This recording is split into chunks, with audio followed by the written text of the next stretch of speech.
We're now ready to begin our look at the four-stage negotiation process. And we begin with preparing for a negotiation, planning your negotiation strategy. Most people, when they think of negotiation and when they take negotiation courses, focus on the second stage, which is actually negotiating, being in the room with another person, arguing, trying to persuade that other person. Often, the analogy is two gunfighters in the room, seeing who can draw the fastest, who has the best tools and techniques for persuading somebody else to do what you want. Now, of course, that's an important part of negotiation, but equally important and perhaps more important is, first of all, how you prepare for negotiation, and then after you've reached an agreement, how you bring that agreement to closure through forming a contract, and then finally, how you perform the contract. Sometimes people will ask, well, were you successful with your negotiation? And they'll respond, yes, I got the price I wanted, or I got the quantity and the quality of goods that I wanted from the supplier. But that's not the right answer. That's not the right question. Were you successful in the negotiation? The question should be, were you successful with performance of the contract? Were you successful with this whole process? So we're going to take a very holistic view of the negotiation process. And now we start with Unit 1 on preparing for negotiation. Perhaps the most important unit of the four, and perhaps the most time-consuming. We're going to spend quite a bit of time on how you prepare for negotiation. Specifically, we're going to ask these 7 questions. And we start with a preliminary question that people don't often think about, and that is, should I even be negotiating? Here's a depiction, a simple depiction of your question, yes or no. Now, in my courses at the University of Michigan, I ask my students to do a real-life negotiation where they go into the city of Ann Arbor. They walk into retail stores, they walk into restaurants, they might walk into, for instance, a McDonald's, and their assignment is to try to negotiate a lower price on what they are purchasing. They can't go into a market where the price is normally negotiated. They have to go into a retail establishment where the price is fixed and try to negotiate a lower price. Now, I want you to estimate how many students, what percentage of my students do you think are successful in this attempt to negotiate a lower price? Do you think you would be successful if you went into a retail establishment like a McDonald's and attempted to negotiate a lower price? Please write down on a piece of paper, what percentage of my students do you think are successful in negotiating a lower price?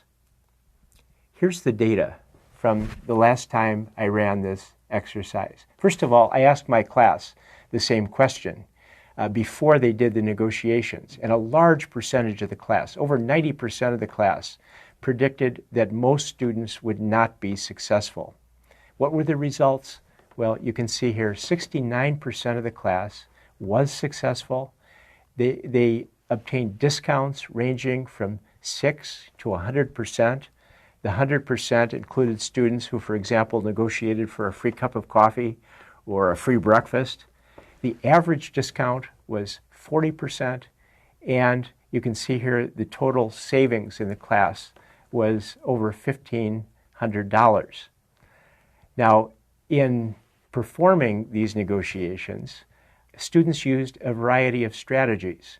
They used a BATNA strategy, stretch goals, relationship building. These are all strategies that we're going to cover in this course, and you're going to be very well versed in how to use these strategies. They also use some unconventional strategies that I don't teach and that I don't particularly recommend. Some people would put these in the category of tricks, but some people argued that they were poor and deserved a discount. Some people stretched the truth a little bit. They used a timing strategy. They used a sympathy strategy. Let me give you an example of the unconventional strategies used by one of the students. This student wanted to buy some sushi for his family. So he went into a sushi restaurant and he arrived late at night, 5 minutes before the restaurant was going to close, realizing that the restaurant had already prepared what are called bento boxes, which are little boxes of sushi and other Japanese food, and realizing that the restaurant might want to get rid of them at that time of the night. Before he walked into the negotiation, he put a $20 bill in one of his pockets and a $10 bill in the other pocket so that he could argue, depending on the amount that was being negotiated, he could pull out the 20 or the 10 and say, this is all the money I have. So he pled poverty, he stretched the truth a little bit, he used timing, and then finally he used sympathy. He told the person running the sushi restaurant that he had 3 hungry children at home and they loved sushi. End result, he negotiated a 50% discount off of the normal price of the bento boxes that he bought. He saved around $50 from this negotiation. Now again, those might fall into the category of tricks. I'm not going to teach tricks in this course. This course is more strategically oriented, and we're going to get to stretching the truth later in the course when we talk about ethics and some ethical standards that you should use in negotiation. How did my students feel about this experience? Well, as you can guess, there was a mixed bag of feelings. Many students felt about this experience the way that many people feel about negotiation in general. Some people are simply uncomfortable with negotiating in any situation, or they're embarrassed. Or some of my students were terrified, hesitant, guilty. They felt weird. It felt strange. Some felt it was a dreadful experience. And others enjoyed the experience. And in fact, some students enjoy this experience so much that they continue to engage in this type of experience following the course, and they will send me emails about their negotiating experiences. Here's an example. Received an email from a student who had settled in San Francisco, and this is what he said in the email. Professor Seidel, just wanted to alert you that the negotiation skills I picked up in your class saved me $130 per month on an apartment in San Francisco. Every penny counts. But they failed to win me a free dessert at a restaurant last night. I'll keep trying. Here's another example. A student who sent me a message about the good news and bad news he had with his negotiating experience. The good news was, he said, I tremendously enjoy the tactics, especially for hotels. I always get a big discount, and have frequently found I don't have a big enough stretch goal. So that was the good news. The bad news is my wife won't go with me anymore to the front desk.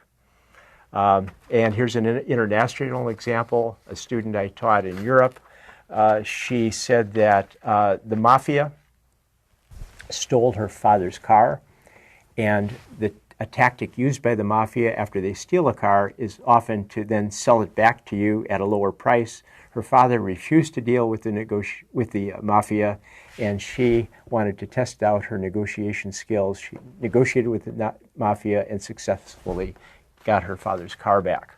So some people thoroughly enjoy the experience.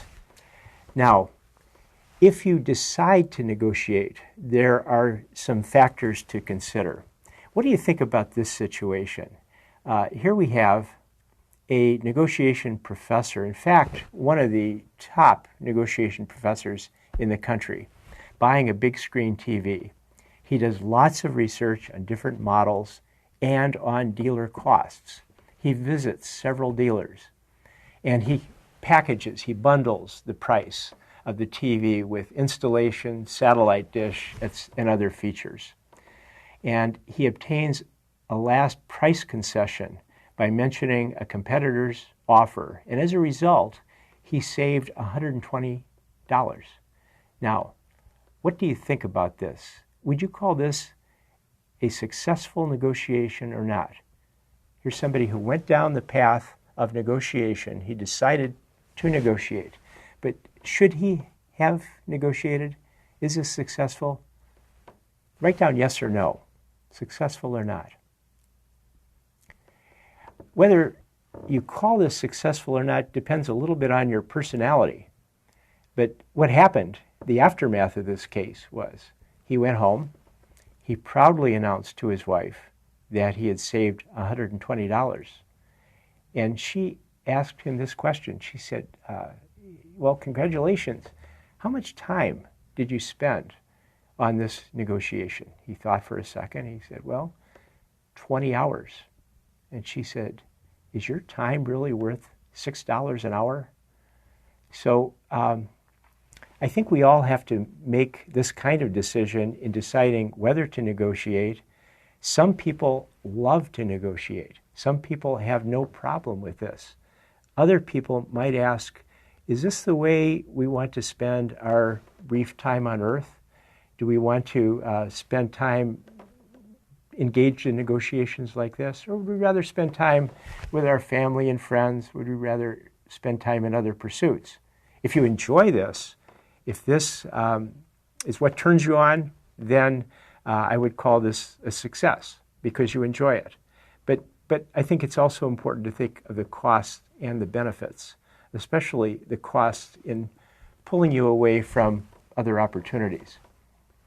Here's one final example of somebody who decided to negotiate. This happened very recently and created quite a buzz in the United States. We have a college offering a job to a professor, and she replies by email. Granting some of the following provisions would make my decision whether to accept your job offer easier. Let me know what you think. For example, she wondered if they would consider a higher salary, and she wondered if they would consider no more than 3 new class preparations per year for the first 3 years. Well, the college search committee received her email and replied immediately, we have decided to withdraw the offer of employment to you. Now, later on in the course, we're going to talk about contract negotiations and whether the search committee in this case, for example, could legally withdraw the job offer after it was made. But here's another factor in considering whether or not to negotiate. You have to consider the risks and balance those against the benefits. So bottom line, in answering this first preliminary question, should I negotiate, you have to consider not only your feelings about negotiating in general, but also the risks as illustrated by the professor case, and do a cost-benefit analysis of the rewards as illustrated by the TV negotiation. So that concludes our look at the first question of whether you should negotiate at all before you dive into additional preparation.